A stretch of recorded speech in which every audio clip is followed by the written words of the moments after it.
बच्चों, कैसे हैं आप सब। आशा करती हूँ कि आप सब बहुत अच्छे होंगे और बहुत मज़े में होंगे। बच्चों, आज हम सीखने जा रहे हैं पत्र लेखन यानी कि लेटर राइटिंग। तो बच्चों, पत्र कैसे लिखा जाता है या लेटर राइटिंग कैसे की जाती है, आइए इस पाठ में पढ़ते हैं और जानते हैं। मनुष्य अपने मन के भावों को मौखिक या लिखित रूप में अभिव्यक्त करता है। ये तो आप पढ़ ही चुके हैं। अभिव्यक्त करना यानी कि प्रकट करना। पत्र एक ऐसा साधन है जिसके द्वारा हम अपने से दूर रहने वाले मित्रों, प्रियजनों व अन्य व्यक्तियों को लिखकर अपने संदेश भेजते हैं। आपने बच्चों लेटर लिखे होंगे, उसमें आप क्या भेजते हैं? अपने मैसेज या संदेश भेजते हैं। परंतु आजकल फोन की सुविधा सब जगह आसानी से उपलब्ध होने के कारण पत्र लिखना बहुत कम हो गया है। आजकल तो बच्चों सब लोग क्या करते हैं, एक दूसरे को मैसेज पहुंचाने के लिए सीधे सीधे व्हाट्सएप कर देते हैं। लेकिन पहले यह सुविधा उपलब्ध नहीं थी, तो बच्चों सभी लोग अपने मित्रों को या रिश्तेदारों को पत्र लिखा करते थे। लेकिन बच्चों कई बार अपनी बात कहने के लिए हमें पत्र लिखना ही पड़ जाता है।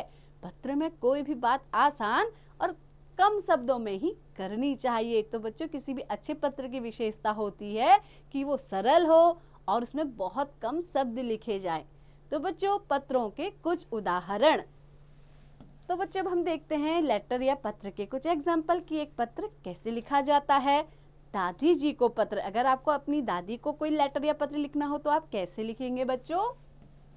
तो सबसे पहले आएगा आपका पता या एड्रेस, जैसे कि इस पत्र में दिया गया है। इसमें एक लड़का अपनी दादी को पत्र लिख रहा है, तो उसने क्या एड्रेस लिखा? 362 यानी 362 प्रभात नगर, मेरठ। 21 अप्रैल 2000। बच्चों सन हमेशा बदलते रहते हैं। आप यहाँ 2024 है तो 2024 लिख सकते हैं, 25 लिख सकते हैं, है ना। पूज्य दादी जी नमस्ते, हम सब ठीक हैं। आशा है कि आप भी अच्छी होंगी। आपका पत्र पाकर बहुत खुशी हुई। दादाजी कैसे हैं? मुझे उनकी बहुत याद आती है।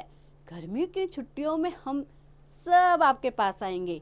आप अपनी स्वास्थ्य का ध्यान रखिएगा। बच्चों स्वास्थ्य का ध्यान रखना यानी कि आप अपनी तबीयत का ध्यान रखिएगा।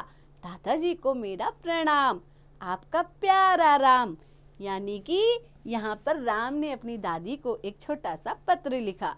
तो बच्चों देखा आपने कितना आसान है पत्र लिखना। तो आप भी अपनी दादा या दादी को ऐसा ही पत्र अवश्य लिखिए, ताकि आप पत्र लेखन को अच्छी से समझ भी जाएंगे और इस विधा को सीख भी पाएंगे। तो बच्चों ऐसा ही एक उदाहरण और देख लेते हैं।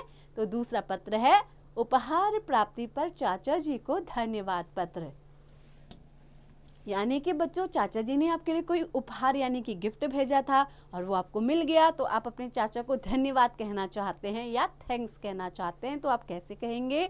तो पत्र में बच्चा लिख रहा है, सबसे पहले उसने अपना एड्रेस लिखा है। क्या लिखा है? 135 रामनगर, दिल्ली। उसके बाद डेट यानी दिनांक लिखी है 15 नवंबर 2000। यहाँ पे हम लिख सकते हैं 23, 24, 25, जो भी ईयर चल रहा हो, वर्ष चल रहा हो, उसको आप यहाँ लिख सकते हैं। आदरणीय चाचा जी, सादर प्रणाम। तो सबसे पहले उसने क्या किया? अपने चाचा जी को अभिवादन किया, यानी कि उनको प्रणाम कहा। अब आगे देखते हैं उसने अपने चाचा जी को क्या लिखा। उससे लिखा, चाचा जी कल मुझे आपका भेजा हुआ उपहार मिला, यानी कि आपका भेजा हुआ गिफ्ट मुझे कल मिल गया है। कल ही मेरा जन्मदिन था।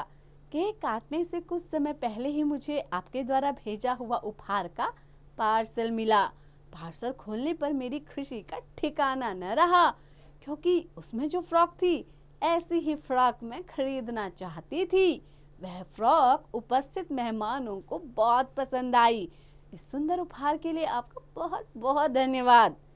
आदरणीय दादाजी, दादी जी व चाची जी को मेरा प्रणाम। आपकी प्रिय रिया। तो बच्चों ये पत्र रिया ने अपने चाचा जी को लिखा था, जिसमें उसने उनके द्वारा भेजे गए उपहार के लिए उन्हें धन्यवाद दिया था। तो बच्चों आप भी अपने चाचा जी को या चाची जी को, मामा मामी को इस प्रकार के पत्र लिख करके उनका धन्यवाद कर सकते हैं। तो आइए देखते हैं एक तीसरा पत्र। बीमारी के कारण छुट्टी के लिए प्रधानाचार्य जी को प्रार्थना पत्र। तो बच्चों ये पत्र तो आप सबको लिखना ही पड़ता है। आप सब स्कूल पढ़ते हैं तो आपको एप्लीकेशन तो लिखनी ही पड़ती है ना बच्चों। जब आप लीव लेते हैं, छुट्टी लेते हैं, तो आपको एप्लीकेशन या पत्र लिखना पड़ता है। तो आपको इसको ज़रूर सीखना चाहिए। अगर आपको अंग्रेजी में आता है तो आपको हिंदी में भी सीखना चाहिए। तो ये कैसे लिखा जाता है? सबसे पहले हम लिखते हैं सेवा में श्रीमान प्रधानाचार्य जी, मॉडर्न पब्लिक स्कूल। यहाँ पे आप अपने स्कूल का नाम लिख सकते हैं, आपके स्कूल का जो भी नाम हो, दिल्ली। महोदय, निवेदन यह है कि मुझे कल रात से बुखार आ रहा है। डॉक्टर साहब ने मुझे 3 दिन का आराम करने के लिए कहा है, इसीलिए आपसे निवेदन है कि मुझे दिनांक 15 सितंबर से 17 सितंबर तक 3 दिन का अवकाश स्वीकार करने की कृपा करें।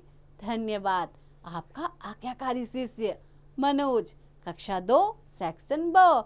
दिनांक, यहाँ पे आपको अंत में दिनांक भी लिखनी है जिस दिन आप ये प्रार्थना पत्र अपने प्रधानाचार्य के लिए लिख रहे हैं। तो बच्चों, आशा करती हूँ कि आपको ये पत्र अच्छे से समझ में आया होगा। अब बच्चों, ये तो था बीमारी के लिए। अगर आपको घर में कोई आवश्यक कार्य पड़ जाए तो आप कैसे प्रधानाचार्य को पत्र लिखेंगे? तो आइए उसका भी एक नमूना या उदाहरण यहाँ पे हम देख लेते हैं बच्चों। सबसे पहले उनको संबोधन करना है, सेवा में प्रधानाचार्य महोदय, राज पब्लिक स्कूल गाजियाबाद। तो बच्चों, ये यहाँ पे स्कूल का नाम आप अपने हिसाब से भी लिख सकते हैं। यहाँ पे इस बच्चे ने अपने स्कूल का नाम लिखा है राज पब्लिक स्कूल, जो कि गाजियाबाद में है। तो आइए इस पत्र को देखते हैं। महोदय, सविनय निवेदन यह है कि मुझे आज आवश्यक कार्य के कारण शहर से बाहर जाना पड़ रहा है, अतः मैं आज विद्यालय आने में असमर्थ हूँ। असमर्थ हूँ यानी कि मैं नहीं आ सकता हूँ। इसलिए आपसे निवेदन है कि मुझे 1 दिन का अवकाश देने की कृपा करें। धन्यवाद। आपका आज्ञाकारी शिष्य राघव वर्मा, कक्षा 2, सेक्शन अ। दिनांक, बच्चों अंत में आपको यहाँ पे उस दिन की दिनांक भी मेंशन करनी है, यानी कि लिखनी है। तो बच्चों, आपने देखा कि आप कैसे एक अच्छा और सुंदर पत्र लिख सकते हैं। यहाँ पर आपने बहुत सारे पत्र देखे, जहाँ आपने कुछ पत्र अपने मित्रों को और अपने रिश्तेदारों के लिए लिखते हुए देखा, और आपने कुछ पत्र ऐसे देखे जो क्या थे, अपने प्रधानाचार्य जी को लिखे गए थे। तो बच्चों, आपने इन अलग अलग पत्रों से यह सीखा कि अलग अलग प्रकार के पत्र हम कैसे लिख सकते हैं।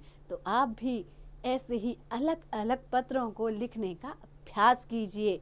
तो बच्चों, ऐसे ही पढ़ते रहिए, आगे पढ़ते रहिए, साथ ही विभिन्न प्रकार के पत्रों को लिखने का अभ्यास निरंतर करते रहिए।